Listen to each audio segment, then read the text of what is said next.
Suur valik kvaliteetseid tööriideid kauplusest Krolls. Tallinnas Peterburi tee 75. Krolls.ee. Kuku Raadios välja öeldud seisukohad ei pea ühtima Kuku Raadio seisukohtadega. Te kuulate Kuku Raadiot.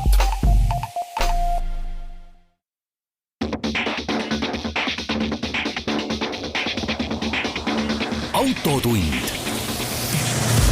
See on saade sulle, kui sul pole päris ükskõik, millise autoga sa sõidad. Alustame Autotunni saatega. Täna juttu selles, Eesti turule on tulnud uus ja väga hea linnamaastur, mida me saime äsja proovida. Kas kõigil kesklinna elanikel tohib olla auto, kas neil võiks olla auto või ei tohiks neil kindlasti autot olla? Velotaksod saavad Tallinnas lõpuks ometi päitsed pähe, odotan veel ainult mõned päevad ja proovisõidud millegi väga luksuslikega, Maseratid, Porsched, sellest on tänases saates juttu. No nii, Autotund alustab, kui te ei ole kunagi varem Kuku Raadio eetrist Autotundi kuulanud, siis ärge üllatuge, see saade on täna esimest korda eetris. Kui olete Autotundi kuulanud varem internetist, siis ärge üllatuge, et me oleme nüüd Kuku Raadio eetris samuti. Aga nagu saade on siiamaani internetis olnud eetris, siis selle sisu on ikka sama. Me räägime tavalisele inimesele, kes sõidab autoga ja kes armastab autosid, sellest, mis on talle oluline ja mis läheb talle korda ja mis on Eestis uut. Ja alustamegi oma saadet ikka uudiste osaga, nii et mina olen saatejuht Hans Lõugas, minu kõrval on minu kaassaatejuht Tarmo Tähepõld. Me oleme siis Geenius.ee portaalist ja väga suur rõõm on, et meie esimesel raadioavasaatel on külas autogurmaan Peeter Koppel. Tere, Peeter! Tere! Nii, alustame siis päevakajalistest uudistest. Eestis Volkswagen rahvaauto Saksamaalt on väga värskelt saanud valmis uue linnamaasturiga. Linnamaastur, mida Eesti autoostja ju väga armastab, see on Touareg ja see tuli eelmise nädalal Eestisse kohale. Tarmo, sa said seda Touaregi oma näpuga puutuda, isegi sõita. Tere ka minu poolt. Just uus Touareg toodi korraks Eestisse. Touareg on siis kõige suurem linnamaastur, mis Euroopas praegult Volkswagenil on. Läheb samasse klassi nagu BMW X5, Audi Q7, Volvo XC90. Et selline premium klassi maastur. Ja miks ma ütlesin, et toodi korraks Eestisse, siis tegelikult on niimoodi, et esindusse võite juba oma raha viia. Esindus võtab raha vastu, saate oma autod ära komplekteerida, aga kohale jõuavad esimesed autod septembris ja ka salongi vaatamiseks ja katsumiseks jõuavad nad alles kas suve lõpus või septembris. Nii et need 3, mida meile näidati Niitvälja golfiväljakul, on sellised rändautod, mis käivad riigist riiki, et saaksid ajakirjanikud ja muud seotud inimesed pilgu peale visata, kes ei ole jõudnud autonäitusele seda näha. Peeter, kui sa pead täitsa külmalt une pealt ütlema Volkswagen, mis klassi see auto kuulub, on ta pigem premium, luksus, keskklass, madalam, kõrgem? Kuidas sa ütled, kuidas tunned, mis emotsiooni sinu jaoks Volkswagen tekitab? No mitte midagi ei ole parata, Volkswagen brändina sinna päris premiumi hulka tegelikult ei pääse. Samas grupis, VAG grupis on selleks ikkagi Audi ja miks mitte ka Bentley. Et ta on seal premiumi, piiri peal. Aga Volvo? Kas Volvo paigut, kas tema on ennast sinna murdnud või on ta kogu aeg olnud seal premiumis? Ma tegelikult kahtlustan, et ta on ka täpselt seal premiumi piiri peal, et ta kangesti tahab, aga need, kes üldiselt ikkagi, kui öelda sõna premium, siis ikkagi mõeldakse mingisugustele teistele markidele kõigepealt. No ilma, et mina neid automarkide klasside tunnetusi nii hästi tajuksin, ma ei tahagi tunda, siis ma vaatan seda hinnakirja, mida sa siin Tarmo uut Touaregi proovides nägid. See hinnakiri ütleb, et need on seal kõik üleval kallite premium autode otsas. Ja selles mõttes jah, et kuulajale siis täpsustaks, premium tähendab kõike luksuslikku, aga hinnad hakkavad neil Touaregil 58 000, Volvol 59, BMW X5 59 000 oli vist ka, Audi Q7 on 62 000 eurot. Sealt hakkab väiksed, mõne tuhansed ja loomulikult on seal mingid erilisused varustuses, aga kui sa võtad ette sellise eraklase vägitöö, et üritad võrrelda 2 luksusklassi auto varustustasemeid, siis sa veedad ühe väga pika ja mõnusa õhtu, sest selles mõttes neid täpselt samal pulgal on hästi raske panna, et ühel on see baasvarustuses, teisel on teine asi, aga uue Touaregi puhul tema eelis praegult konkurentide ees on see, et ta tuleb nüüd turule täiesti uue mudeliga, See tähendab seda, et tal on peal kõik tehnoloogia, mis Volkswagen suutis praegult oma tehnoloogia osakonnast välja pressida.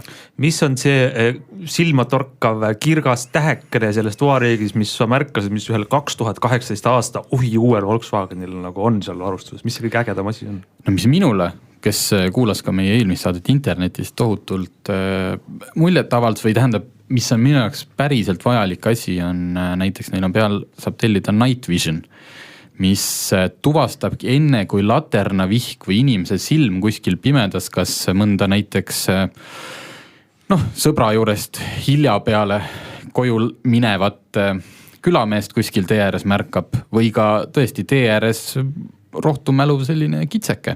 Kes hakkab just siis sportima, kui sa talle lähedal oled jõudnud. Et Night Vision näeb selle ära, ta näitab sulle keskkonsoolile, et midagi või kedagi on tee ääres ja siis kui sul on veel see LED maatriks esituled, siis ta hakkab vilgutama selles suunas. Osad LEDid suunab sinna, ühesõnaga. Kuule, see kõlab päris ägedalt kõlab juba. Nagu sõjaväeline juba mingi lahendus. Erioperatsioon, nii prožektorid, värgid. Nüüd on see, see on uus tehnoloogia, kui hästi töötab, kas see töötab, muidugi, alati kindlasti saaks paremini, aga kui ta juba iga teise napsuvenna mul tee ääres ära näitab, juba nagu ju 50% ohutam. See oli ja siis teine, mis seal välja toodi näiteks on ka sellel autol on pandud 4 ratta roolimine, mis tähendab seda, et kurvides läheb paremini, aga pigem igapäevaselt mõjutab see pöörderaadiost. Tähendab seda, et sul on võimalik koha peal, kas siis parklas oma hoovis ringi pöörata palju väiksema raadiusega. Seal olid mõned üksikud sentimeetrid vahet, aga sisuliselt on ta Volkswagen Golfiga sama väärne pöörderaadius. Oluliselt väiksem auto, eks. Just. Aga selles mõttes see praegult pikemalt ei peatuks, sest et sõita sain täpselt 3 kilomeetrit sirget teed. Halvasti ta ei sõitnud, seda ma võin kinnitada. Ei kolisend, ei hüpanud. Just, ei kolisend, aga et siin praegult põhjalikult lahata nüüd, kuidas uus Touareg sõidab ja meie teedele sobib, seda hetkel veel ei saa. Et proovisõidud tulevad juuli lõpus või augusti alguses. Saame siis näha, mida see asi endas väärt on ja kui palju erineb. Teistest sama väga sarnase hinnatasemega kallistest linnamaasturitest. Enne pausi oli minekut veel lühike teadane kõigile, kes Tallinna Vannelinna läheduses liiguvad. Kas te olete näinud saatekülalised velotaksosid seal? Olete näinud neid kõnniteel sõitmas? Ma olen näinud velotaksosid sõitma absoluutselt igal pool, kus midagi teelaadset on. Vot, väga hästi öeldud ja see on väga palju inimesi pannud, ei tõsta pulssi, kui velotaksosust möödub paari sentimeetri kauguselt väga suure kiirusega, vaid on ka tõesti ohtlik olukorda tekkinud. Munitsipaalpolitsei lubas nüüd, et 1. juulist jõustub uus määrus Tallinna linnas, kus nõutakse kõigilt neilt teenindaja luba, teenindaja kaarti, mis peab olema selle velotakso juhil rinnas.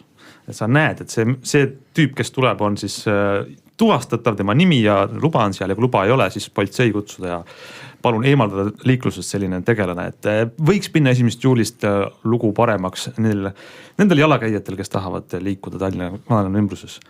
Kuidas see 1. juulist muutub siis reaalsuses, kui kõva järelevalve tuleb, saame näha. Teeme siit väikse pausi.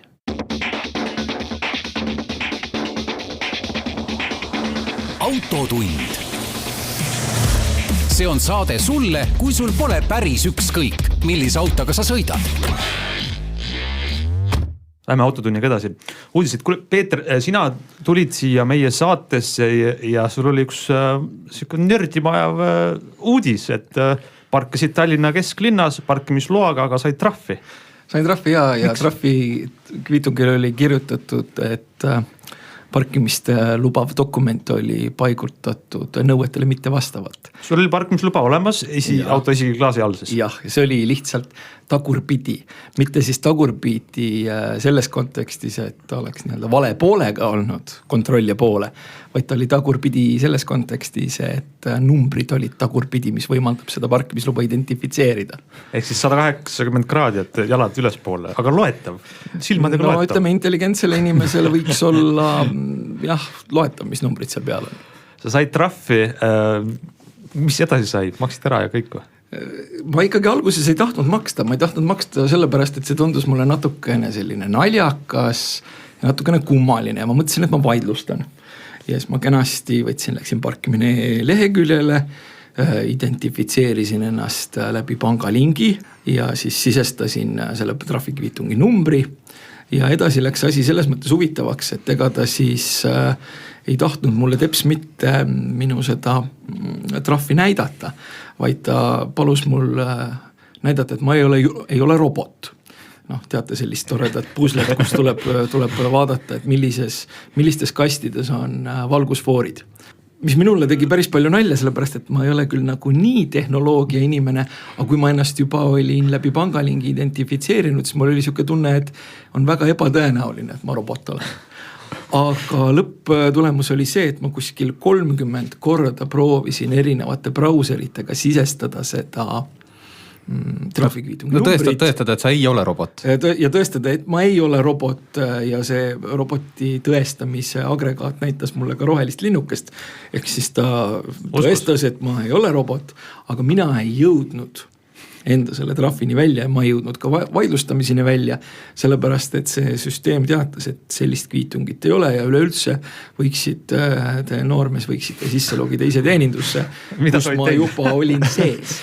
Ja mina just mõtlesin, kas meil on esimest korda esimese autotunni saates robot, aga nüüd ma ei olegi kindel. Nagu näha, siis Tallinnas on asjad pea peal tihti ja isegi kui parkimisluba on pea peal, aga loetav, siis ikkagi asjad lähevad ainult jäävad siit on tekkis küsimus, et kui ma panen parkimiskella tagurpidi nii, et see number 12 on siis alla ehk siis nagu esitulede poole, et kas see on ka ebakorrektselt märgitud parkimisaeg? Kui ma õigesti mäletan, ma olen seda teinud, ei ole saanud trahvi, aga võime teha eksperimendi ja järgmine saade siis kajastada, kui palju ja kas saime trahvi. Kuulge, aga räägime uudistes veel sellest. Delfi esmaspäeval avaldas intervjuu muuhulgas Tallinna linna arhitekti Hendrik Männiga, kes seletas olukorda, miks väga paljud inimesed tunnevad, et sel suvel eriti on Tallinna ummikud eriti võimsad, liiklus on eriti umbes. Ja rääkis ka sellest, et kesklinna elanikud tegelikult ei peaks kasutama nii palju autot. Ta ütles, tsiteerin, et kesklinna elanikul ei pea Männi meelest autot olema, sest vahemaa tööle koju kaupade teenusteni saab edukalt läbida jalgratta või ühissõidukiga. Seda eeldusel, et taristu on selleks välja ehitatud.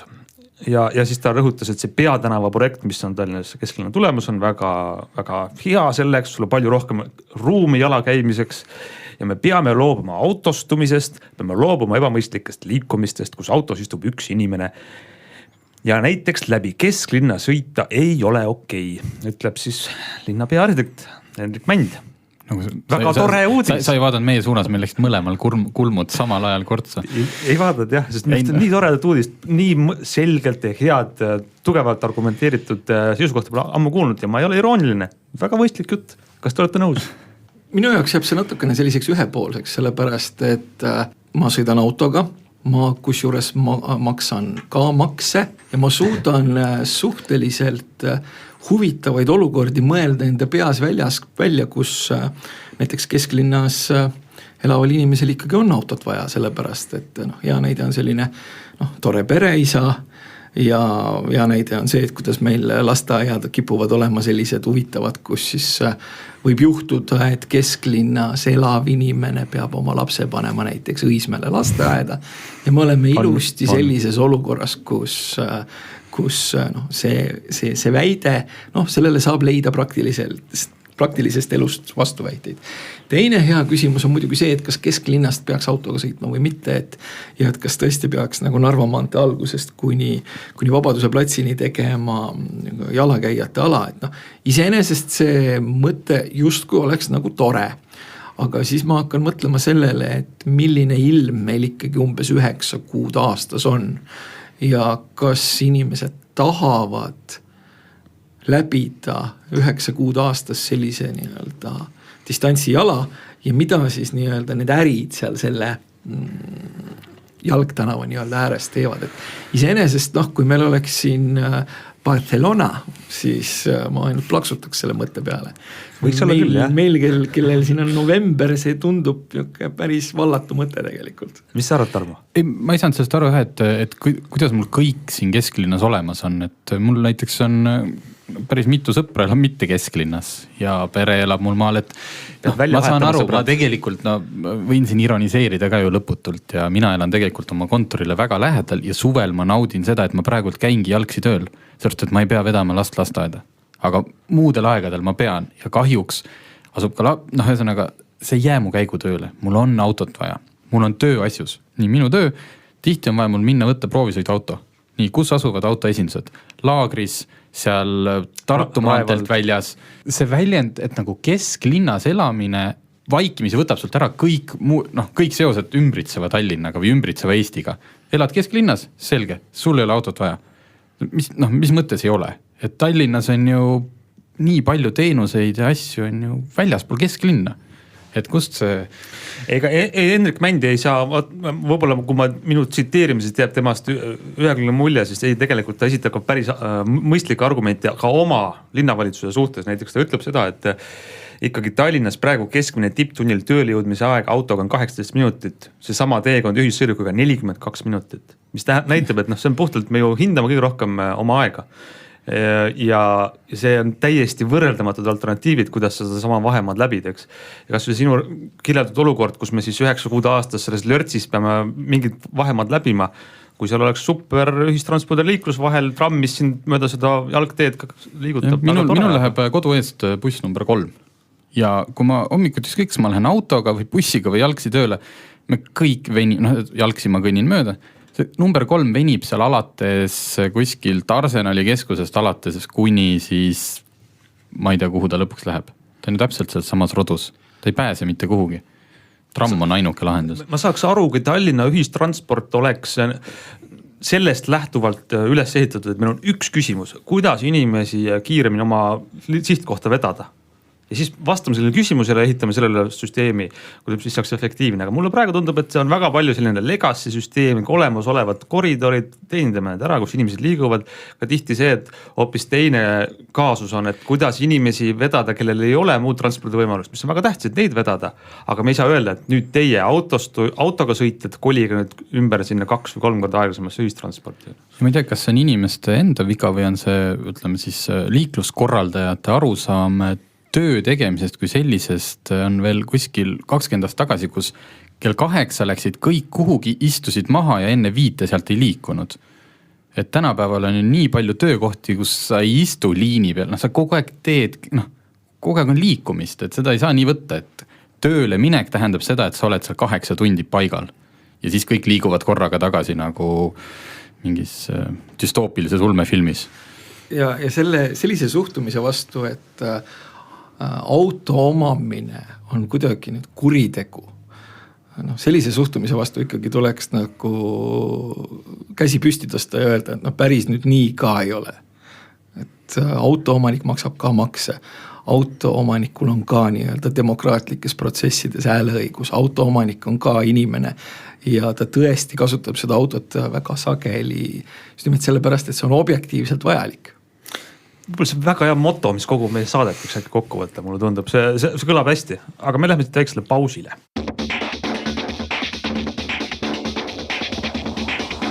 Autotund. See on saade sulle, kui sul pole päris ükskõik, millise autoga sa sõidad. No nii, aga räägime autotundi nüüd saate teises poolest sellest, et kui me alguses peame tõestama, et auto omamine ei ole kuritegu ja auto omanik on ka inimene, siis pole tegelikult selle mündi teine külg, kus me ju tegelikult tahame jõuda, on see, et auto omamine võib olla vastupidi, et viis, kuidas elu nautida ja auto omamine võib olla midagi ilusat ja üllast, kui sa istuvast Tallinnas ummikus on. Et see on see proovisõidu rubriigi nagu üks tagamõtetest. Eriti kui selles rubriigis on sellised sõidukid, nagu meil tänases saates on jutuks. Peeter, sa käisid sõitmas sellise auto nagu Maserati. Maserati Levante, linnamaastur. Ja jälle linnamaastur. Me alustasime juttu linnamaasturist, Tuaregist. Ütle, kas see Maserati Levante on sama liiki loom, aga kas seda on midagi seoptada selle klassikalise tavalise meie tänaval liikuva linnamaasturiga või ta midagi hoopis teisest maailmast? No ma peaksin võib-olla tooma võrdlus ülikondade maailmast näiteks, et kui Volkswagen on Hugo Boss, siis Maserati on Versace. See tähendab seda, et kulda, karda, julgeid jooni ja sellist because I can suhtumist on selles autos päris palju. Kus sa sellega sõitid? Kus selle autoga mõnus sõita on Eestis? Ma arvan, et Tallinnas ummikus seista vist ei ole see. Mida luksuslikum auto, seda mõnusam ummikus seista. Tõepoolest, kui on mõnus nahalõhn, välismüra autosse ei jõua, helisüsteem on hea, õhk on nii-öelda puhas ja hea lõhnaline, siis tõepoolest, mida luksuslikum auto, seda parem on ummikus seista. Mul õnnestus selle autoga sõita õnneks nädalavahetusel, see tähendab seda, et ma ummikuid võib-olla ainult seal Haabersti risti juures kohtasin. Ja mitte midagi ei ole parata, et linnas oli väga mõnus, ei läinud need kiirused teps mitte linnas eriti suureks, et kõik oli piirangute piires. Maanteel, ütleme, et linnamaasturitest üldiselt on maanteel sõitmiseks paremaid autosid. Ja maanteel sõitmiseks on ka Maseratist paremaid linnamaastureid, seda võib päris kindlalt öelda. Aga päris kindlasti ei olnud see kuskilt otsast nii-öelda negatiivne kogemus. Eelmine Maserati, millega ma sõitsin, oli Ghibli ja kui Ghibli puhul võis öelda, et seal oli natukene aru saada seda, et see kuidagi on nii-öelda üle jala kokku pandud. Et seest interjöör oli küll nahk, aga näiteks multimeediasüsteem oli võetud kuskilt Chryslerist ja sinna suhteliselt vägisi keskkonsooli lükatud ja võis olla nii-öelda õmblus või miltu minna ja kuskil oli liimiplekk, siis Levantel selliseid asju ei olnud, et see oli kõik väga korralikult viimistletud. Ja mis seal salata, eks disainis itaallased on teistest ees, eks sellepärast ju teised itaallastelt disaini võtavad ka tellivad. Maserati on klassikaline Itaalia autotootja, eks, ja toodab ainult ju igas klassis selliseid ikkagi tõeliseid eksklusiivseid pärle ja midagi erilist, et selle auto hind hakkas ju ka kuskilt sealt ikkagi julgelt vist 6-kohaline number on see. Ei, ta hakkab ikkagi Levantet saab ka muuseas diislina, et ma just võtsin lahti, et diislid on kuskil 90 000 ja siis see Levante S, mis on nüüd juba natuke kõvem kärbes, et see on see 100 000 auto. Et see on see, kuhu lõpuks jõuavad ka need linnamaasturid, millest me ennem rääkisime. Lihtsalt nendele tuleb siis palju kõvem mootor peale osta ja saab ka väga, väga ilusti üle 100 000 hinna ajada.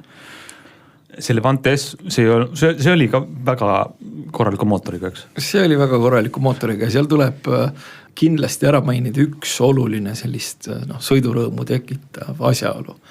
Ehk siis tuleb lasta lahti aknad, vajutada alla sportnupp ja anda gaasi. Ehk siis Maserati summuti helid on selgelt kõige paremad, mis nii-öelda laiatarbeautodel üldse nagu minu kogemuse kohaselt olnud on. Kui see nüüd sõiduelamus võtta või kogemus, pigem elamus, kui sellised suured võimsad maasturid, millele on mõnikord pandud ka kuni 600 hobujõudu või ütleme luksusauto, mingi Mercedes S-klass, et nende see kiirendus võib olla selline 4-5 sekundit 100-ni, aga nad lähevad sellele kuidagi sellise vaikse suhinaga nagu mingi luksuslainer. Kuidas selle Levante S-iga oli, et kas ta oli siuke hüplev sportauto või samamoodi, et mis kogemus sealt tuli? Ta ikkagi natukene oli, ma isegi ütleksin, et võib-olla hästi natuke ameerikalik, ehk siis selline suhteliselt nope ratastega madrats, et sellist hirmsat teravust näiteks juhtimisel ei olnud võimalik küll tajuda, et sportautolikku seal ei kippunud midagi olema, isegi kui kõik vastavad nupud sees olid. Et ta ikkagi oli selgelt orienteeritud mugavusele. Ma olen istunud Bentley Bentayga sees ja sõitnud sellega pool päevakast ringi ja mulle torkas seal silma see, et see on ka kõik seda, mida üks tavamõistes ebamõistlikult kallis auto on. Ja Bentayga muidugi siin kuulajal teadmiseks on veel 2 korda kallim, see linnad hakkavad kuskil 200 000 juurest. Ja ometi ma mäletan, et ilma mina ei ole suur autogurmaan ja ekspert, aga ma märkasin sealt neid Volkswagen grupi, neid akna tõstukeid, need nupud tundusid tulevad samalt koostööliinilt, kus nad on ka võib-olla selles Passatis või siis ka Audis, et midagi oli seal nagu tuttav, mis tunne, mis rikkunud ära ka andis kuidagi kahtlase maitset, et see on ju, see auto peaks olema see, kus see on see kõik. Ja sa oled natuke nagu pette saanud, eks ju, et sa saaks 200 000 eest see akna nupp oleks sinu jaoks just treitud. Maseratis see interjöör, mis seal sees on? Ütleme nii, et kui teada ja kui olla nüüd väga-väga selline nagu norida, siis eks kuskilt Fiati ja Chrysleri nagu siuksest kastist mingisuguseid lüliteid päris kindlasti võetud on. Et loomulikult, kui auto eest maksta 100 000 ja üle, siis tahaks ja kui juba seda nahka on päris palju kasutatud, tahaks võib-olla seda nahka natukene veel rohkem ja tahaks, et need lülitid oleks natuke eksklusiivsemad ja tahaks, et võib-olla oleks rohkem metalli, et kui siin näiteks Mercedes suudab teha seda poole odavamatele autodele, et miks siis nüüd selline natukene huvitavam tootja ei saa hakkama rohkem kui 100 000 maksvale autole millegi eksklusiivsema tekitamisega. Aga selles mõttes tehnoloogiliselt oli kõik ikkagi 2018, et ei jäänud muljet, et seesama Chrysleri keskkonsool on uuendatud natukene, aga rida ei hoia ja adaptiivselt püsikiirust ka mitte. Adaptiivselt püsikiirust hoidis rea suhtes, ütlen ausalt, kuna ma ei ole selle funktsiooni fänn, siis ma seda isegi mitte ei proovinud. Mulle ikka meeldib autot juhtida. Ja seda küll, ma lihtsalt mõtlesin, et kas see on nagu seal kõik nagu olemas, et digitaalsed ekraanid, kas ekraan on ikkagi super full HD või? Jah, selles mõttes, et võrreldes selle Kiibliga, millega sõitmine, ma arvan, jääb enam kui aasta taha, oli ikkagi see kvalitatiivne hüppe täiesti selge, et nii keskkonsooli kui siis näidikute paneeli ekraanid olid korralikud, värvilised, informatiivsed ja ütleme, kui näidikute paneeli ekraani vaadata, siis see oli isegi päris hästi teostatud, ehk siis kellad olid ikkagi päris ja seal vahel oli värviline ekraan, kuhu siis kuvati sellist informatsiooni, mida juht parajasti tahtis. Et ma pean tunnistama, et mulle need täisdigitaalsed ekraanid võib-olla või näidikute paneelid väga ei meeldi, sellepärast, et kui töö on selline, kus vaatad kogu aeg ekraani, siis täiesti automaatselt kipuvad silmad minema võib-olla liiga palju sinna, kuhu nad minema ei peaks. See on väga huvitav selline ring, kuidas ju mingil hetkel, kui sul on klassikaliste seieritega armatuurlaud, see on veel siis vana iganenud disain, siis on moodsal autol on täisdigitaalne ja siis jõuad sinna ringi teisi otsa, kus juba auto on nii luksuslik, et jälle seierid näitavad, et see on nagu midagi peent. Ütleme, et see kui mida eksklusiivsem auto, seda tõenäolisem on see, et tuleks kasutada seiereid. Sellepärast, et vastasel korral 10 aasta pärast kõik naeravad seda ekraani.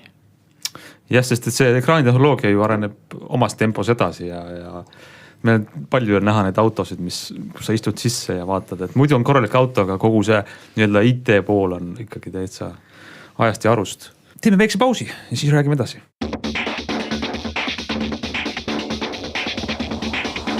Autotund.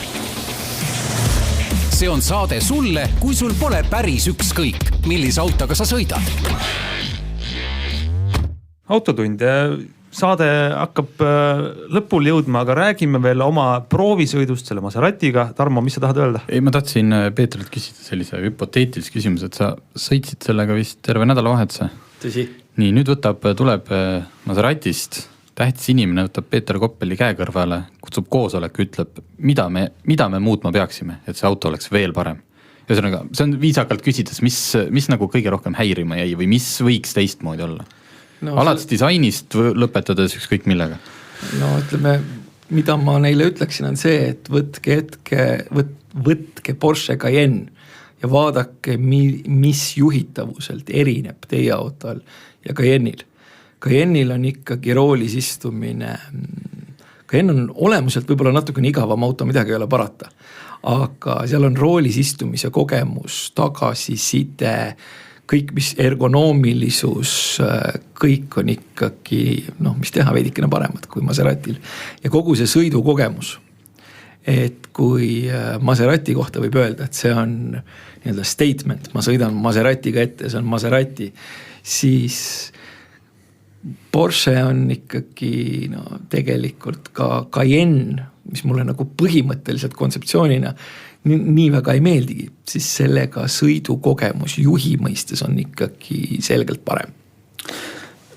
Nii, millest, ma tahtsin küsida, et kuidas sa võtaksid kokku, et millest see auto hind koosneb, et või sama küsimus teiste küsides, et miks seda autot osta? Et võib-olla ma saan aru, et sellel ta ei ole võib-olla number 1 või täiesti välja paistev sooritus võib-olla, ma ei tea, tehnoloogia osas või mingis juhitavuse osas on ju, aga mis see on, mis ütleme, võiks olla kellelegi, kellel on selline summa ja kes vaatab seda Maserati vitriini, et miks Maserati on seda oma hinda väärt? Seal on asi ilmselt selles, et see auto ostetakse lihtsalt sellepärast, et tahetakse. Ma ostan selle auto sellepärast, et ma tahan, mulle meeldib selle kuju, mulle meeldib see kolmhark seal ees, mulle meeldib, et ta ei ole X5 Touareg või Cayenne ja üleüldse teised võivad oma sakslastega igavad edasi olla.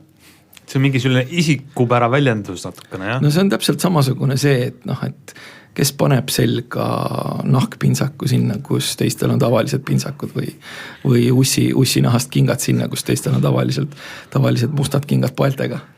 See toob väga hästi silme ette selle olukorra, jah. Maserati, nagu sa vist juba siin tekstis poetasid, kuulub siis sinna suurde Fiati Chrysleri gruppi. Me vist paar saadet tagasi rääkisime ka sellest, et juba nagu see on täiesti totaalne trend autotööstuses, kõik räägivad elektrifitseerimisest. Maseratil peaks tulemas ka välja elektriversioon, mitte siis küll esimesena see linnamaastur, aga peaks tulema. Et kas sinu jutust ma sain aru, et see hääl, mis sellest välja tuleb, see sisepõlemismootor, et see on midagi lahutamatut Maserati kogemusest või sa kujutaksid ette, et sa sõidad elektrilise Maserati? Ma olen selle elektrilise Maserati kontsepti pilte näinud ja see oli tõeliselt ilus. Ja ilmselt Maserati saab elektrile üleminekuga hakkama küll, sellepärast et sellel brändil siiski on teatud väärtus. Ja mulle loomulikult meeldib see, kui auto teeb häält ja tõenäoliselt nad tekitavad ka sellele elektrilisele mingisuguse sellise triki, et lastakse seda sama head Maserati summuti häält nagu läbi stereosüsteemi. Aga mida põlvkond edasi, seda meil siin stuudios kõigil ilmselt on mingisugune nagu positiivne emotsioon nagu mootori häälega, nagu tekib seljaaju tasandil. Aga mida põlvkond edasi ja mida rohkem seda elektrit ja hübriidi tuleb, siis ilmselt see emotsioon järgnevatel põlvkondadel kaob lihtsalt ära ja jäävad mingisugused teised emotsioonid, kiirendus, välimus, sõidumugavus, lõhn kas või. Jah, me saame sinu seda mõtet Maserati elektrilise auto kohta testida ilmselt paari aasta pärast, sest et vist sellel aastal, kui ma ei eksi, selle aasta üsna hiljuti tulid viimased detailid Maserati Alfieri kohta, mis siis peaks 0-100 kiirendama vähem kui 2 sekundiga. Nüüd rõhk on kiirusel. Enne kui me saada läbi saab, Tarmo, jõuan sa kindlasti tahaksid terve saatasest rääkida, aga sul õnnestus istuda päris eriliste Porschede rooli ja isegi sõita nendega rohkem kui 90 km tunnis ja sa ei rikkunud seadust. Kuidas see võimalik oli? Jah, kas ma nüüd terve saade ikka räägiks sellest, see on see, et kui see on nagu reisijutud, et lähed kellegile küllagi, siis räägib sulle terve õhtu, kui tore seal rannas oli ja vaata, kus mul siin oli üks maitsev kokteil ja tegelikult ei viitsi. Aga jaa, täiesti ootamatult õnnestus mul moosida ennast sõna otseses mõttes üritusele, mille nimi on Porsche Driving Experience, kus viiakse mõned entusiastid, meid oli 10 Audru ringrajale, tehakse väike koolitus ja siis antakse kätte 5 Porsche sportautot. Porsche 911 ja Boxster ja Cayman ja palun, sõitke. Need on kiired autod, sa, Tarmo, ei ole autosportlane. Ütle, milline tunne sul oli või ettevalmistus, kui sa läksid sinna, kus sa võisid ringrajal sõita ikkagi kiiresti? No tegelikult nii hästi või nii hullusti see ei ole, et päris lubati nüüd minna ja ennast lolliks sõita. Et kõige ees 6. autos oli instruktor, kes raadiosaatjadel kogu aeg juhendas. Rajal olid maha märgitud koonused selles mõttes, et kuidas kurvi võtta, kuhu sihtida, millal pidurdada. Tema juhendas, esimesed ringid olid aeglasemad, õpiti siis ja aina kiiremaks läks ja instruktor, kes muidugi on nii professionaalne, et tema ilmselt neid ringe, mis me seal igistasime, tegi ühe käega. Et hoidis väga mõnusasti tempot, ta sai väga hästi aru, kui hakatakse maha jääma, siis ta võttis natuke aeglasemaks. Aga lõpuks, kui ma olin 5. autos, ehk siis kõikidel autodel oli juba ring peale tehtud, siis õnneks sattus mul 5. autoks Porsche 911 Carrera GTS. siis sellega oli ikkagi juba selliseid hetki, kus ma saavutasin sirge lõpuks. Porsche, aga oli vaja saada mul see 200 sinna Seieri peale, tehke või tina, kui ma käisin ringrajal sõitmas. Siis see pidurdamine tundus küll juba selline, kui ma piduripedaali peale 2 jalaga hüppasin, mõtlesin, et no õnneks oli ees oli muru, et mitte mingi betoonseina, aga noh, ürituse oma vastutus oli 5000 eurot, et ma arvan, et ka seal muru peal oleks ma selle 5000 eurot ilusti ära kulutanud mõne maha jäänud stangena. Ei, aga selles mõttes üritus oli turvaline, täpselt selline minusugusele, kuigi autofännile siis sõidu mõttes ikkagi amatöörile. Ringrajal ma ei läheks mingit aega sõitma sellepärast, et ma tean, sa võid teoreetiliselt teada, kuidas võtta kurvi. Nii, siin on pidurdusmaa, siin lähed sisse, siit hakkad lisama, aga kohe teik küsimus, aga kui palju ma maha pidurdan? Eks ju enne kurvi. Tuled 200-ga, kas ma pidurdan 60 peale või ühesõnaga, seal on nii palju asja. Aga see üritus oli täpselt amatöörile. Ja see ei olnud üldse kuidagi nii eksklusiivne. Seda Porsche korraldab aeg-ajalt. Sa pead saama ilmselt mingisse listi, nad jagasid seda infot ka oma kodulehel tegelikult. See maksis 490 eurot, mis on tegelikult täiesti odav. Kujutage ette, saate sisuliselt 4 tundi ringrajal sõita Porschedega. Ja sa oled erinevate Porschedega, mitte sa oled ühe roolis, vaid sa näed, et seal naabril on see GTS, siis saad et see ei ole mitte proovisõit, et sa räägid omale proovisõidu sealt esimesest välja ja siis sõidad Tallinna tänavatel 50-ga, vaid sa saad kasutada sihtotstarbeliselt, saad tutvuda autoga, saad õppida ringraja sõitu. Nii et teeme minu selle reisijuttu hästi lühikseks, et jube kihvt oli. Ma polnud varem elus Porschedega sõitnud. Nüüd sain väga palju sõita. Ja mis on ka tore see, et kui sa tahad kiiresti sõita ja proovida ja katsetada, siis tee seda suletud rajal ja selleks ette nähtud kohas, mitte liikluses. Ja lihtsalt, ma ei tea, püüdke kuidagi sinna listi saada, kus teada antakse, millal järgmine üritus tuleb. Vot, aga selline oli meie esimene autotund Kuku raadio eetris, juba mitmes autotund interneti eetris. Me oleme ikka tagasi Kuku raadio eetris järgmisel teisipäeval kell 1. Internetis leiate meid kogu aeg, kuulatke meid näiteks Spotify'st, kõige lihtsam viis, lööte autotunni pealkirja otsimkasti või otsige meid oma lemmik taskuhäälinguvad podcasti äpist. Aitäh kuulamast ja juba järgmise korrani.